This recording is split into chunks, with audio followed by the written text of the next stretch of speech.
Welcome to a special edition of the Darden Admissions Podcast. I'm your host, Brett Twitty, and you are listening to a new episode. On this episode of the podcast, I'm excited to share a recording of a recent conversation from our Women at Darden Office Hours series featuring Dean of Admissions Dawna Clarke and Professor Mary Margaret Frank. Professor Frank is a member of the accounting faculty here at the Darden School of Business, and she's also the Senior Associate Dean for Faculty Development. This conversation explores Professor Frank's background, her research interests, and much more. I think you're really going to enjoy this interview. So without further ado, here's a recent conversation from our Women at Darden Office Hours series featuring Professor Mary Margaret Frank. Mary Margaret is not only the John Tyler Professor of Business Administration, but also serves as Senior Associate Dean for Faculty Development and the Academic Director for the Institute for Business in Society. Her academic interests include the integration of business principles and public policy objectives, cross-sector collaboration, and leadership and sustainable investing.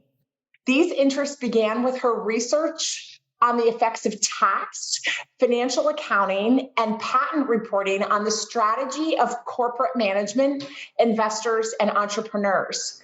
She created the P3 Impact Award, established with Concordia and the U.S. Department of State's and UVA's Tri-Sector Leadership Fellowship Program.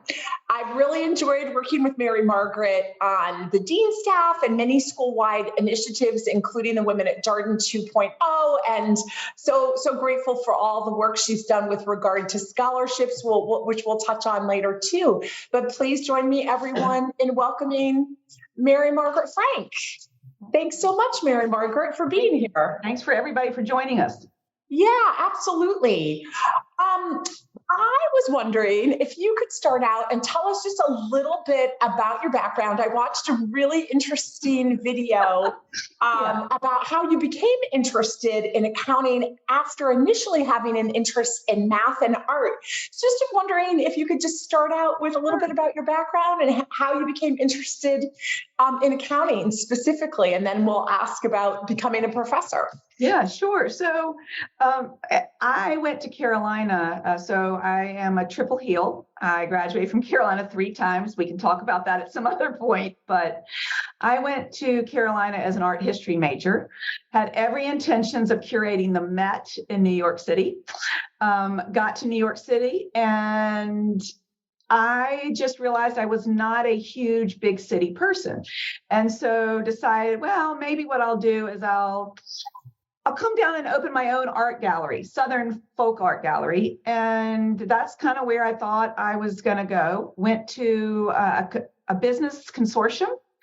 And I don't know if any of you bike, but there is a bicycle company called Performance Bicycle. It was started out of a basement in Chapel Hill, North Carolina.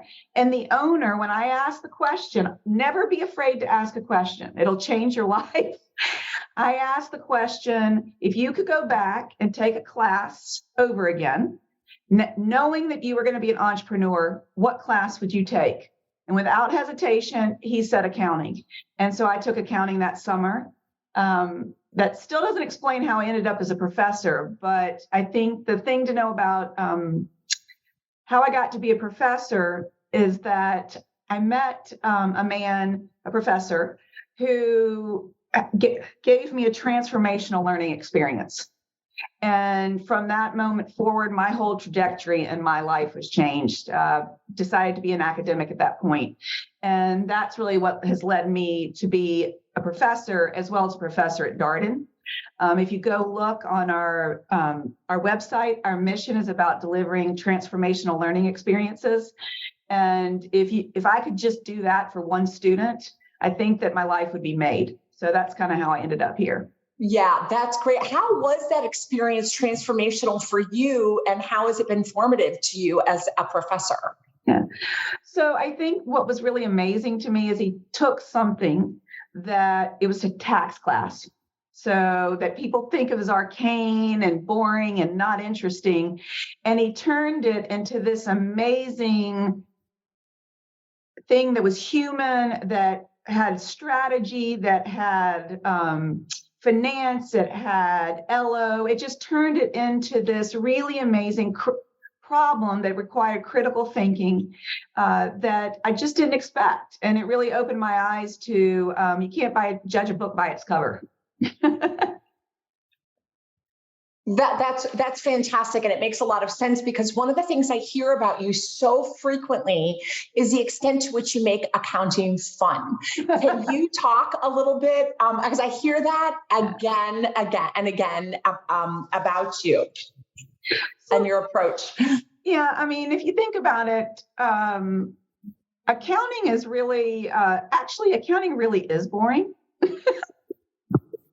The nuts and bolts of it are boring, but it's what you do with it that's really exciting, right? So if you think about when you learn accounting, to watch people learn the nuts and bolts and then realize what they're capable of and really be able to craft a story about something, it's really empowering to be able to have this skill set that allows you to then tell the story. And what I love about teaching accounting at an MBA program is that you focus on how you are telling the story versus the nuts and bolts. You've got to learn the nuts and bolts, right? But you don't have to master them per se. What you have to be able to do is know enough and then be able to tell a story and explain. And to me, that's really what's a lot of fun. And I always say, if you haven't laughed once in class, it's not a good class. So we've got to be able to get to know each other and have a good time together. Mary Margaret, where were you when I took accounting in graduate school? For the audience, Mary Margaret teaches accounting as well as other courses, including impact and ESG investing and taxation of mergers and acquisitions. We get a lot of questions from applicants. I was just in New York, just flew back last night, had a dinner in New York. And one of the questions we get a lot is, how do you teach accounting and other quantitative subjects via the case method? Can you speak to that for accounting? Sure. So what we're going to do is we're going to ask you to do some reading, right? We're going to ask you to do some problems. We're going to ask you to talk about problems or analyze the case. We're going to ask you to think about some skills, some technical material before you walk in and discuss with your learning team, right? So then when you come in, what we're really trying to do is get you to think about the context with which we are making these decisions. So it might look like things aren't planned, but we spend a lot of time in teaching teams planning sort of what's the flow, how do you address a conversation that's kind of gone not the way you wanted it to, which is fine, right? What are the different doors you can use or the questions you can use to get yourself to a different place? So one of my jobs now is I'm Senior Associate Dean for Faculty Development, and I spend most of my time trying to help our faculty think through whether it's qualitative or quantitative. How do you set up a structure, right, to lead people through the class, but they don't know you're leading. And so while people say, I don't get how you do quantitative, I actually don't get how you don't do quantitative this way. And let me pose it this way. So you have a quantitative class, you've done your assignment, and then you sit and listen to somebody lecture through the assignment that's been assigned. Where's growth in that learning? And so to me, what's really amazing is having a set of knowledge and then being able to go into the classroom and explore it with a group of people led by and facilitated by an instructor. So I honestly have a hard time understanding why we don't teach it this way all over the place. Yeah, that's great. That's incredibly helpful. What are some of your favorite cases that you've written or worked on? Yeah. So honestly, my favorite cases, I write a lot of cases with students. And so my favorite cases are written with students because it's a time they usually take an independent study. And we've decided this is a good idea for a case. And so we're learning together. So example is last year, I had a student come to me and say, I'm really interested in cryptocurrency. I want to understand the financial accounting effects for it and the tax effects for it. And I was like, great. I don't know anything about that. That's awesome. And so we worked together to craft a case. We would meet together. We would go back and forth. It was just like a joint learning project. That's one example. Another example is I'll have a student who has worked, I had a student that had worked at a large Fortune 500 company and had an experience that was very relevant to one of my classes. And so he worked with me on a case that I'm using in my elective right now. And what's great about it is I'm learning from him about his experience, and we've been able to develop that. So anything, I feel like I also get closer relationships with those students that I work with cases. And so it's just it's a win-win as far as I'm concerned. Yeah. Oh, that's great. I also saw a video of you talking about the Darden Worldwide classes. I know you've led several Darden Worldwide classes to Uganda, South Africa, and I really enjoyed the video that I saw in which you're talking about how great it is for you to be a student with the students. Can you tell the audience that may not be very familiar with Darden Worldwide classes, maybe a little bit about your global trips, and just to offer a couple of examples?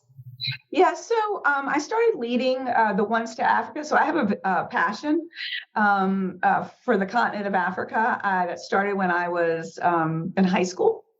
And so I had never been, except for my honeymoon. I had been to Namibia for my honeymoon.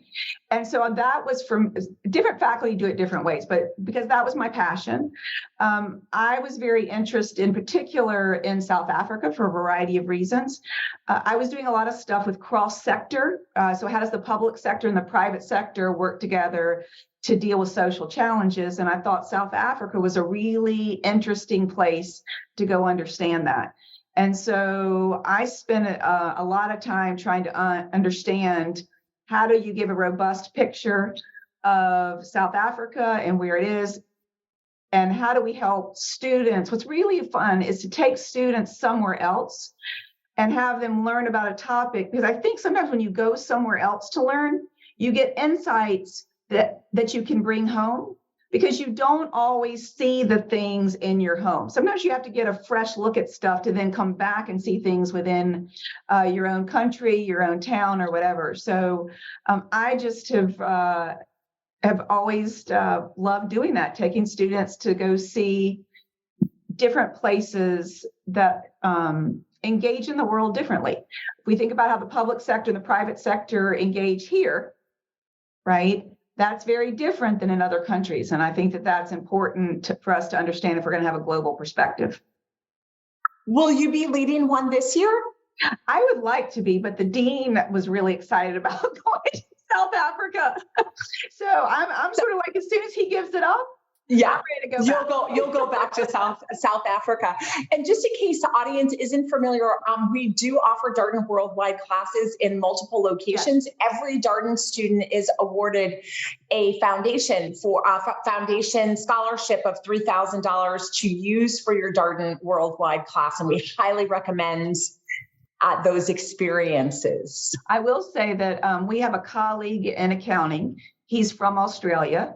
And he is in Australia right now leading DWC. He goes twice a year. And what's really wonderful is to have a professor who actually grew up in the same country to be able to lead you and show you their favorite places. So there's a variety of ways that you can engage with faculty on these trips. My favorite is, I love animals. And so traveling to Africa, it's really amazing to watch students take in the beauty of, just nature that we don't see here in the same way. Oh, amazing. Yeah, I can't wait to go. That's one place I have not yet been, but we're getting a growing number of applicants from Africa. So we're really excited, had a record number of students from Africa in the first year class. So we're really excited about that momentum. Mary Margaret, you also play several other roles at Darden. I'm going to talk about several of them, but I'll start with your role as a member of the Dean's leadership team. One of the things that I most admire about you is the extent to which, with so many decisions that are being made, you really emphasize the impact to students. How is this going to impact students? It's very obvious that you care a lot about the impact you're having on students, and I know you have impacted many, many students. Can you talk a little bit about maybe a relationship with a student that in which you really feel like you made an impact, and how you might have done that? Yeah, I think overall, I think a lot of it, especially when you're in the core, so the first year, I think being there, right? Especially, I think for all students, but students who are from outside the U.S. as well as non-traditional students. I think whatever business school you go to, that can be potentially intimidating, right? If you're coming to the U.S., if you're from a non-traditional background. And I think just listening to and engaging and trying to help people understand that their self-worth is not like I always tell this story about, I went to a PhD program completely unprepared, and you have to really believe, you should continue to believe in yourself, right? Because you got into schools for very good reasons, right? And as you sort of move through, you might have, no matter what school, you might have a recruiting thing that didn't go your way. You might have, and the question to me is, do you have a group of people around you that can be supportive and helpful for you? And that's who I would like to be for my students, right? I want to celebrate in the amazing things. Just had several students get internships right before we finished, so that was amazing. But you also want to be there for them when, things aren't going their way. And I think that just being able to listen, being empathetic, I feel like that's one of the best gifts I can give the students. Oh, absolutely. Being sort of a source of support, emotional support, and being a cheerleader for them is such a huge role. You are also the academic director for the Institute for Business and Society. For audience members who may not be familiar with the Institute for Business and Society, could you say a few words about the Institute? Yeah, so the Institute for Business and Society was started, I think, 2011. And we started that program because Darden is founded, we have an ethics group. You may have heard of stakeholders. That's a big word these days, stakeholder capitalism. Our ethics group, a professor, Ed Freeman, actually has written a seminal paper on that. And the issues Ed and I began to talk about was that ethics isn't a class about law that you put over in a corner.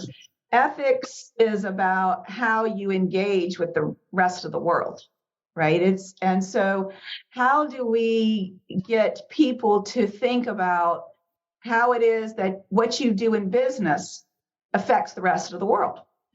And how do you make those decisions? And so if you think about what we're seeing now in some places, there's this whole conversation about impact investing and ESG. So that's a really tough conversation, right? It's tough. It's not easy. And anybody who pretends that ESG investing is easy or obvious is not sort of thinking deeply about what's going on. And so all of these issues are tough. And to create an institute that's able to talk about it and share in those experiences with students. We do several things with students. We run a tri-sector leaders program that comes from the Institute for Business and Society to try and get different graduate students from across the university, whether you be in the law school or the public policy school, that you engage with business students so you have a better perspective on how different sectors in the economy think about some of these global issues. Thank you so much. You also lead UVA's Tri-Sector Leadership Fellows program. Yes. Would you mind telling the audience about that program as well? Yes. So to build on that, so it's eight graduate students from the law school, the public policy school, and Darden. And what we do is we have an array of speakers, as well as, like, I'm going to teach with a med school faculty member. We'll have a law school faculty come and teach. And the whole point of it, again, is to bring people together, bring let me emphasize graduate students together. Think about when you're in undergrad, you probably engage with a variety of people right across grounds. When you go to graduate school, you have a tendency to get specialized.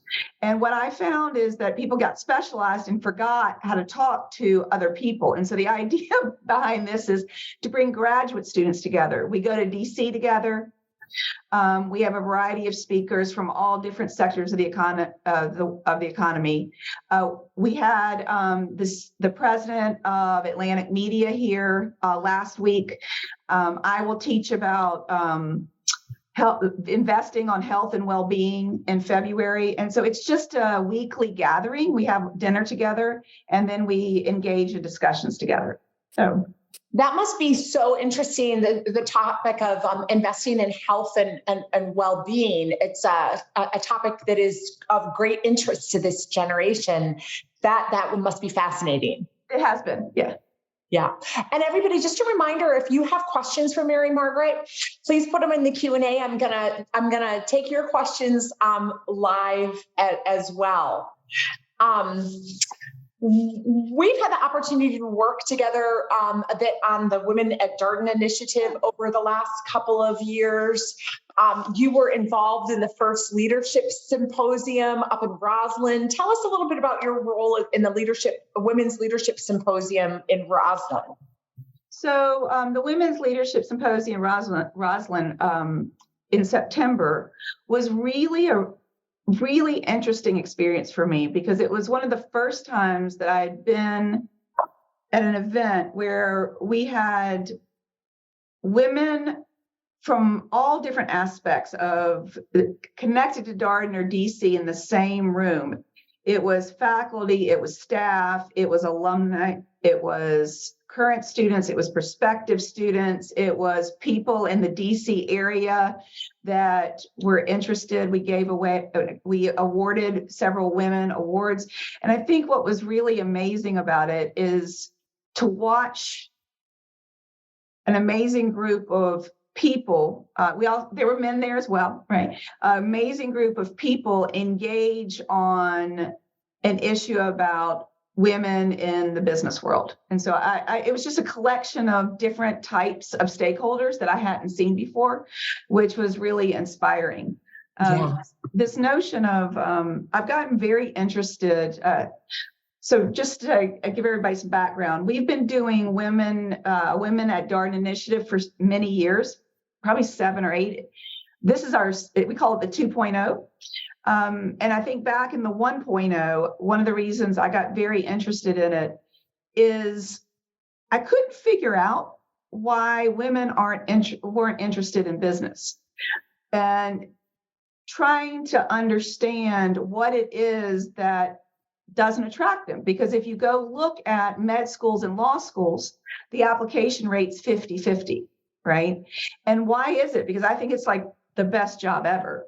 And so what is it, and getting a better understanding of maybe what are some misconceptions. And what I learned is you've got to start talking to women when they're in middle school about it. Because if you think about the world and TV and all these things, they don't have a whole lot of people that they see. You start forming, ideas of what you want to be very young in life. And so it made me start to think about how is it that we think about growing the pool of women that eventually it's not a short-term problem, it's a long-term issue. How do we keep growing the pool to get more women interested in business? Yeah, one of the things I loved about that symposium was the topic was the Great Reinvention, and really reinforced how powerful an MBA is, especially in the future, because they're predicting that this generation is going to be reinventing their careers again and again, not like we've seen in previous generations. So it's such a great investment. And there were some phenomenal speakers, including one you hosted a fireside chat with the woman who attended and received the Women's Leadership Champion Award, Lorraine Harriton. Can you talk a little bit about that experience? Yeah, so one of the nice things about being at Darden, whether it's the symposium or it's other things, there's a wide range of wonderful people who come, whether it's to speak at Darden to get an award and this amazing time to interact with them. So I had the privilege of interviewing her in a fireside chat with a bunch of people. And she was just very gracious and amazing. And then stayed to talk to and have dinner with the people that were there. And so just sort of watching, I think one of the things is hearing about her career. And, everybody's like, my career, or not everybody, but I think people think about their career as a linear path, and there's a ladder you climb. And what was clear from her is there's no ladder to climb. It's a zigzag. And actually, you shouldn't judge yourself by how fast you get there. Really, you can have more impact through the zigging and the zagging. Sorry, I keep doing my zigging and zag. But getting experiences, again, it's about the long term, not the short term. And so while you may be seeing people move faster than you, the question is not how fast, it's the impact you have once you get there. And impact. What a great message. Yes, I saw that session and it was fantastic. You also serve in a really important role at Darden, given the extent to which Darden really emphasizes the quality of the educational experience and the quality of the faculty. You serve as the Senior Associate Dean for Faculty Development. What can you share about that role and its importance at Darden? This is a significant role that you play. It's illuminating to me how many roles you play at Darden. But if you could talk a little bit about that one, that would be fantastic. Sure. So like at any business, hiring is the most important thing you can do, hiring the right people. So I spend a lot of time with our faculty in different areas thinking about how are we going to bring new people in. And so we will train them. They will go through a teaching workshop before they arrive in June. And then we will start to onboard them in August. And we will run faculty development sessions on a variety of topics, from how do you create an inclusive classroom? We share best tips, like how do you address a situation where you have some students who are moving faster than others? So trying to create conversation, because really you can't you can't lecture this, right? You've got to engage, experience it. I'll go sit in on other people's classes. I'll advise them to come sit on mine or other people's. And so I spend a lot of time with the junior faculty trying to figure out sort of what are their strengths, where are the things that they could sort of, not just junior faculty though, I have people watch me too, because we're always trying to better our craft. It's craft. I think that's the best way to describe the way I think about teaching. I think most people think about teaching at Darden. It's not something we do. It's something we hone. It's a craft. Yeah. And such an important role. It must be so fascinating for you to sit in and see different styles and maybe some that you want to adopt into your teaching style and vice versa for those that sit in on your cases as well. Yeah, I sat in on a first year faculty this year, and he did something, and I was like, oh, I'm stealing that, right? Yeah. So, you can learn from. I think that's the thing. If I go back to our classroom experience, I think that's the best thing to understand is learning comes from all kinds of different places. And I think the thing I love about Darden is while the faculty, yes, they have an expertise, we can learn from anybody because everybody's got experiences. And so you can learn from every single person in the classroom if you're just willing to listen. I can learn from every single person in the classroom if I'm willing to listen. Mm-hmm. And I think that's true when you walk out, right? If you think about if we're preparing you for a job, right? When you walk into your job and you're sitting in a meeting, you can learn from every person in the meeting.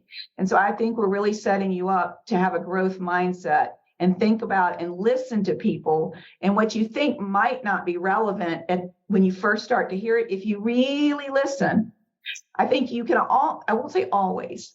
I think you can almost always find learning in something that is said, whether it's, it could be, I don't think I'd say it that way.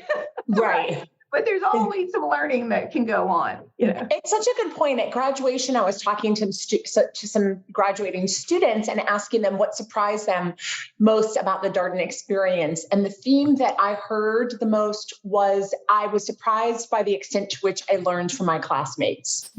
Yeah, I think that's very true, because we give the class time to talk. I mean, that's the whole point is, like I will typically, if somebody says something, thoughts on what, so instead of me commentating on the thoughts, I think of it as, so the way I sort of frame it is I'm a conductor and I have flutes and I have clarinets and I have a bass.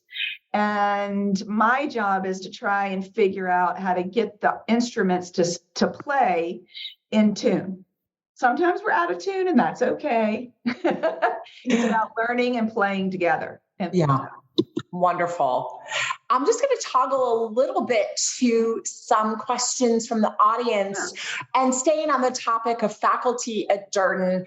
One of the questions from Shannon is she's wondering if you could describe the difference between the faculty at Darden and your perception of other MBA programs. Okay, so that's a really good question. So my personal perspective, okay, everybody's got their own perspectives, right? So I've been at a couple other schools, and I would say that I think there's a thread of we enjoy each other, we enjoy teaching together, and we enjoy being with the students in a learning environment. I really feel like we all feel like we're learning. Right. And so there's whether it's this faculty learning together in a teaching team or in a section. So we have section coordinators. So there's a faculty member who is the coordinator for the section. I do that. And so just learning together, helping the students figure out how to learn. There is an all-in, if you want to think about it like that, in the first year. Okay. Now, when you move to the second year, I think because the first year's like that, the second year it just translates differently, right? So I've taught 3 electives in the second year. And I think the thing that I'm always trying to do is I have information to help facilitate a conversation and things to get out. But I really want the students to come with their questions and their engagement and what they find is interesting, because that will make your learning more personal, right? If I just sit up like a bobblehead and, just sort of talk all the time, you're not getting out of the learning experience what you need to get out of it. So I would think that's the biggest difference. I think we're a little...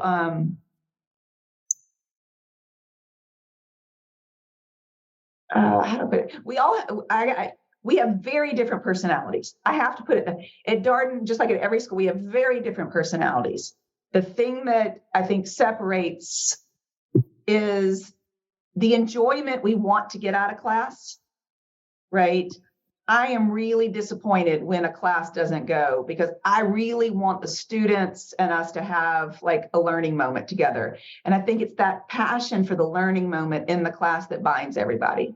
I haven't had that experience at other schools. Yeah, that's such a good point. I want to go back to something that you just mentioned, because I think it's so important for the students to know that there is a section coordinator. Can you talk a little bit more about that role and the how that translates to the students as they're going through the first year core? Sorry, I missed the last, sorry, something went out. Oh, sure. Just can you talk a little bit about your role as section coordinator? What kinds of issues come up? And that'd be great. Sorry, I didn't hear the section part. Sorry. That's okay.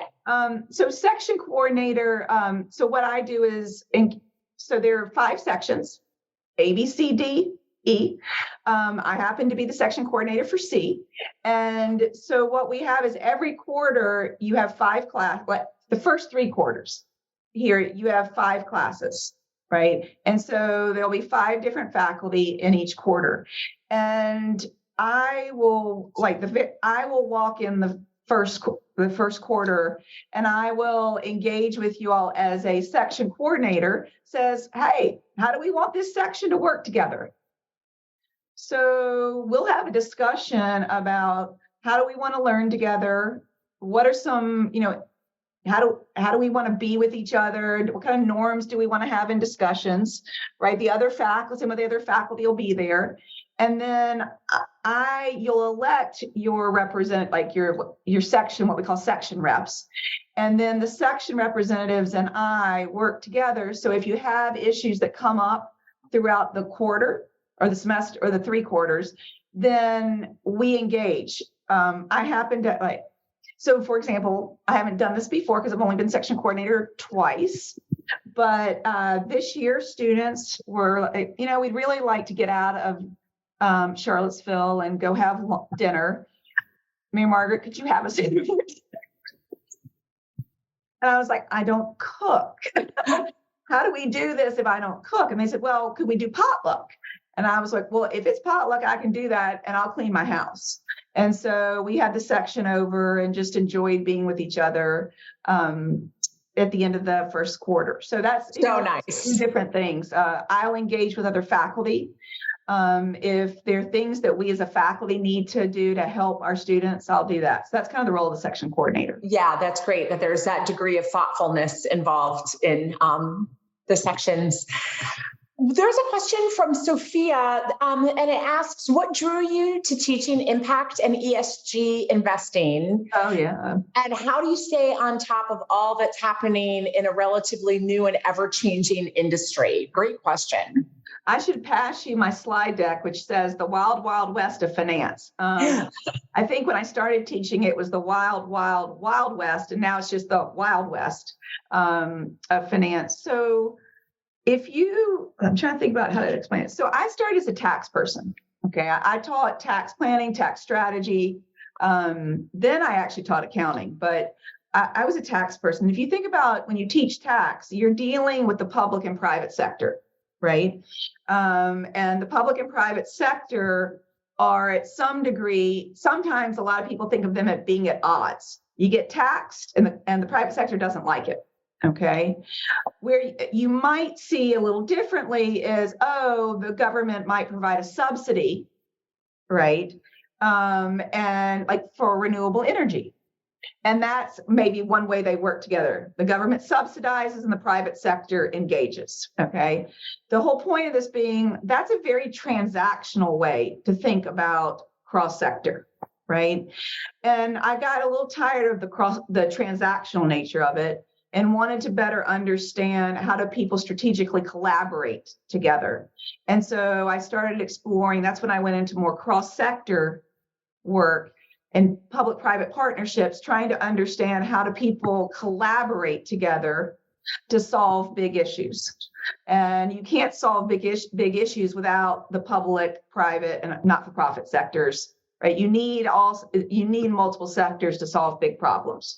So once you get into that, a lot of impact investing in particular started in that space. Impact investing and ESG are very different.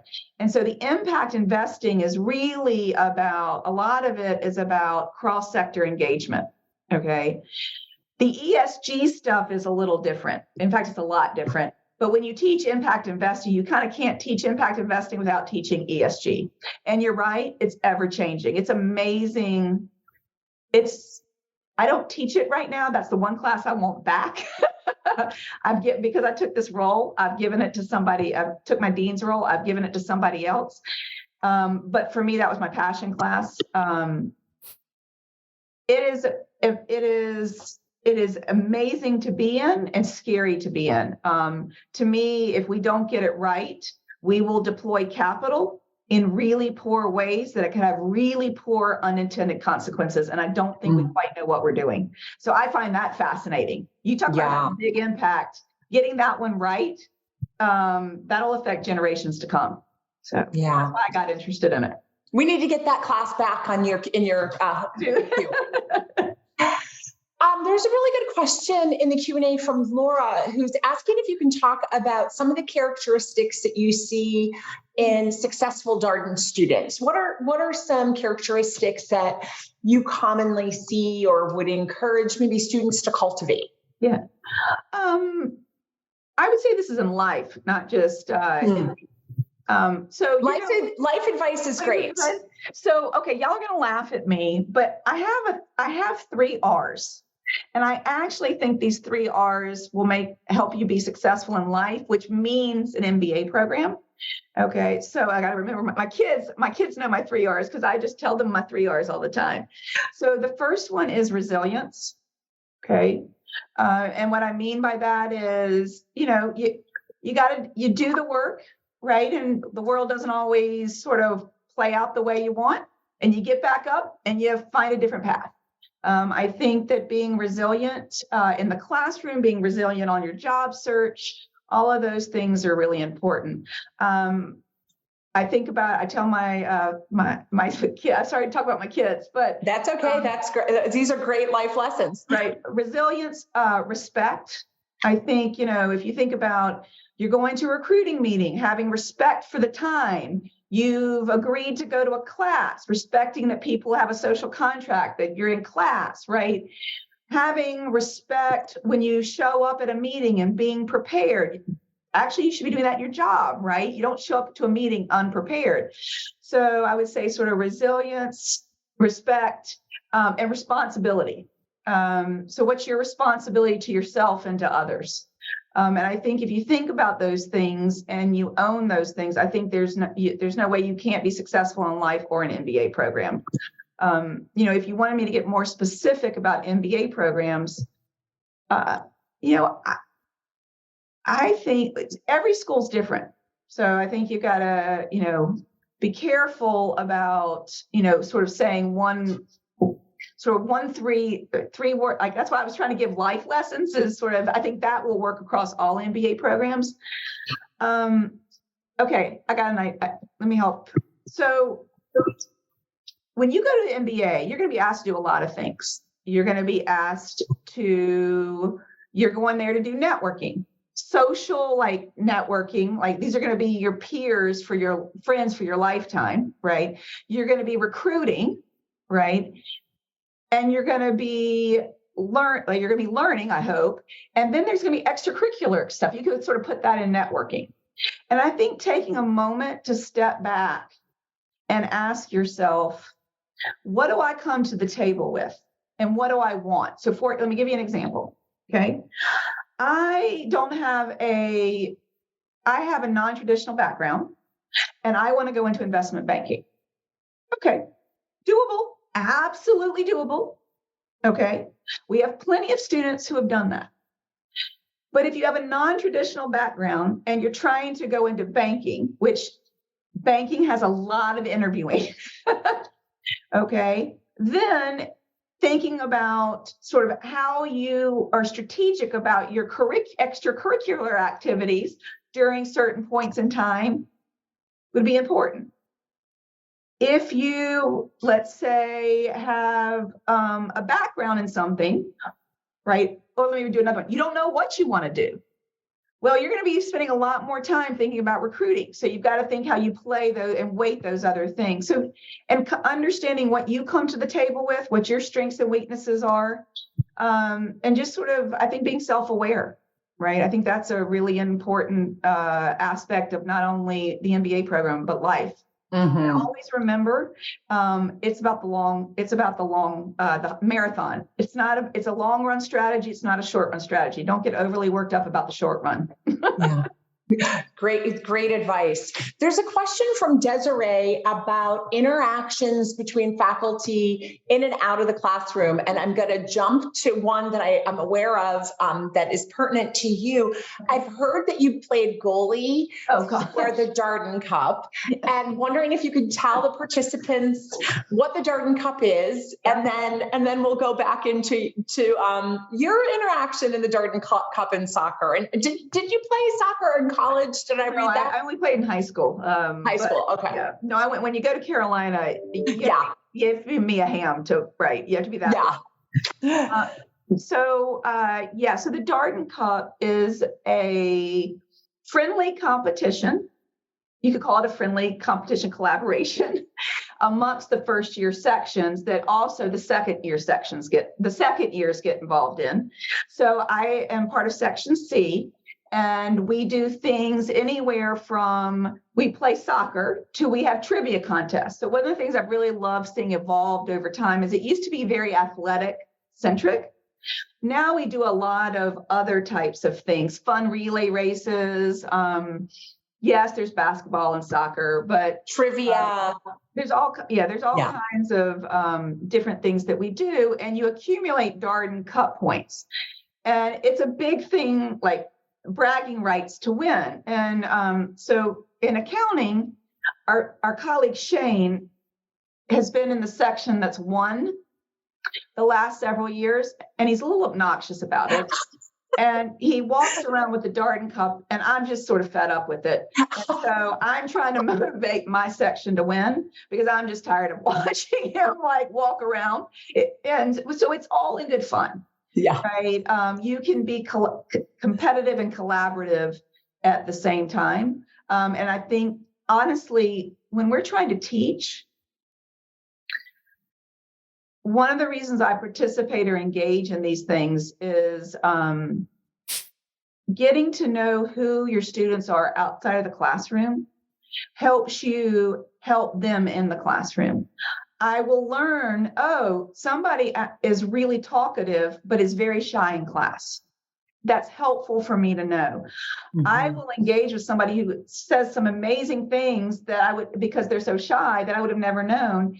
And then I know how to sort of engage with them and get them to get more comfortable in the classroom.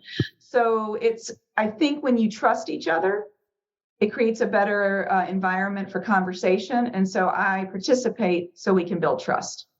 And have some fun along the way. I do not play soccer anymore. The last time I played soccer, they put me on the A team, and I was old. I'm older, and I was playing with Division I men. Wow. And I was playing goalie, and I got shot at a couple of times that about took my breath away when I caught the ball and decided that I'm hanging up my cleats. Yeah. I'm a cheerleader now. Then I watched a dated video because it made me laugh. One of the clips was Mary Margaret saying, I can play goalie in the Darden Cup and I can take some people out. So. Yeah, I don't take people out. I'm too old to take people out these days.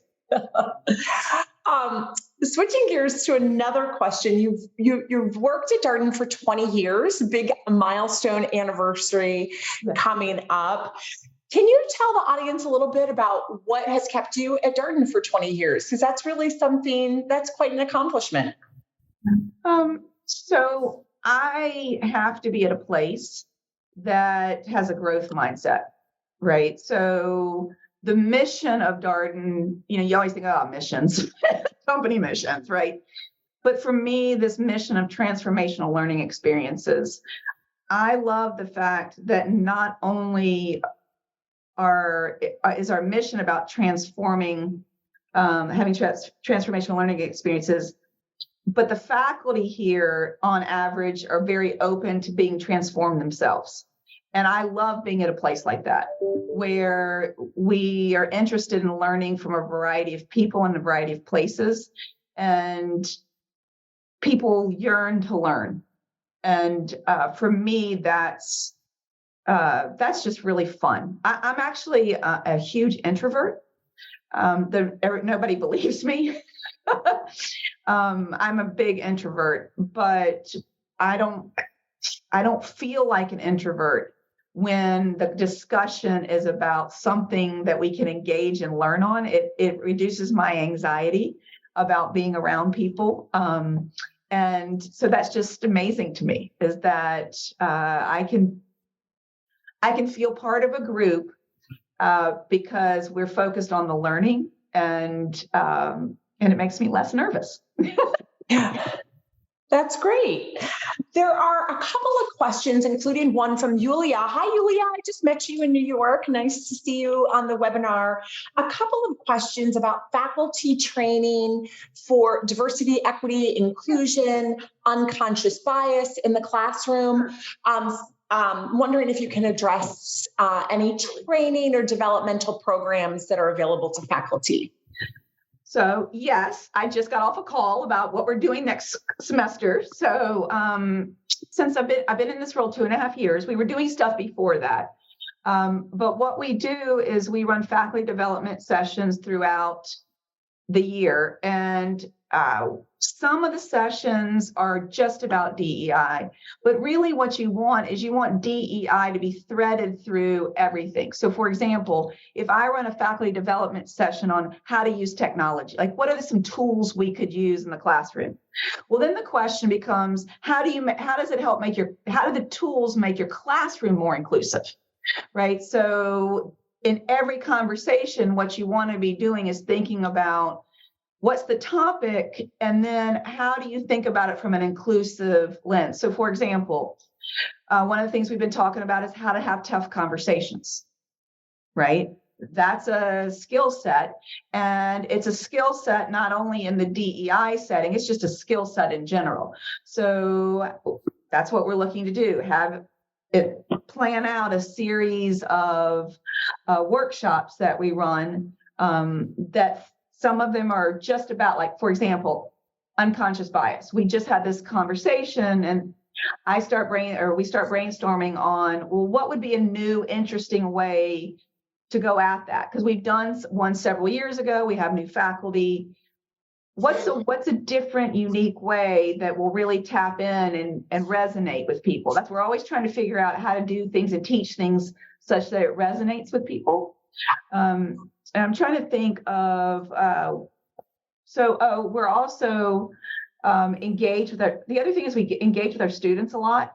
And so I'm actually attending a meeting with the Infinity Club's presidents to listen. It's going to be a listening session. Yeah. To hear what it is that they are interested in and where they're sort of where we can improve, and then we'll take that and think about how to incorporate that into our faculty development sessions. When we do our training for every new faculty member, there's always a session in that training on that. We have an office of DEI, and I'm constantly engaged. My next door neighbor, literally on the other side of the wall here, he's our senior associate dean and chief diversity officer. And we were just on a call talking about sort of how are we going to build some more of this out. I don't know if that is enough. I don't know if there's more pointed questions, but there's a lot we're doing. And, to me, the issue is, do you have a mindset for growth and learning? And are you on a path of discovery to get better and a commitment to get better? And I think we are. I think everybody's got things they can improve on. Yeah, great. And how wonderful that you're going directly to the various affinity clubs to get their feedback. That's fantastic. Switching to just a sort of fun fact about you. I know you have a hobby of refinishing furniture. Wondering if you could tell people, I'd love to know what you're working on now. Oh, that's so funny. Yes. So I had to take my art background and figure out something practical to do, because I don't have time to be unpractical. So I finished redoing all the furniture. My daughter is very much into recycle. What is it? Renew, recycle, reuse. And so that was my thing. I bought lots of wood furniture, and throughout our house, it's secondhand furniture that I've refinished. But I'm done in my house. But I have a college sophomore who's going to be a junior, who's going to be renting a house next year.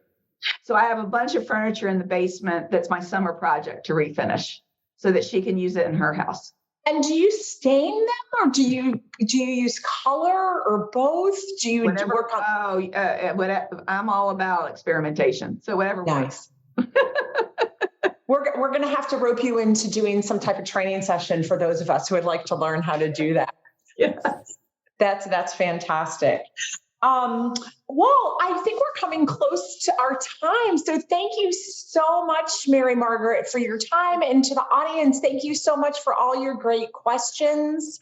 I'm going to put my email in the chat. So if you have any questions afterward and I can be a resource in the weeks ahead, please reach out to me. And I know some of you are working frantically on your round 2 applications for early January. So good luck as you complete those applications. And thank you so much for joining us. And Mary Margaret, we really appreciate your time and all the insights you shared and pearls of wisdom with our applicant pool. Thank you all so much. Well, thank you all for joining us. And that was a recording of a recent conversation from our Women at Darden Office Hours series featuring Dean of Admissions Dawna Clarke and Professor Mary Margaret Frank, a member of the accounting faculty here at the Darden School of Business, and also the Senior Associate Dean for Faculty Development. As always, if you have any comments, suggestions, requests, anything you'd like for us to cover here on the podcast, we're all ears. We can be reached at Darden, that's DARDEN, @virginia.edu. Till next time, stay safe, be well, and thanks for listening.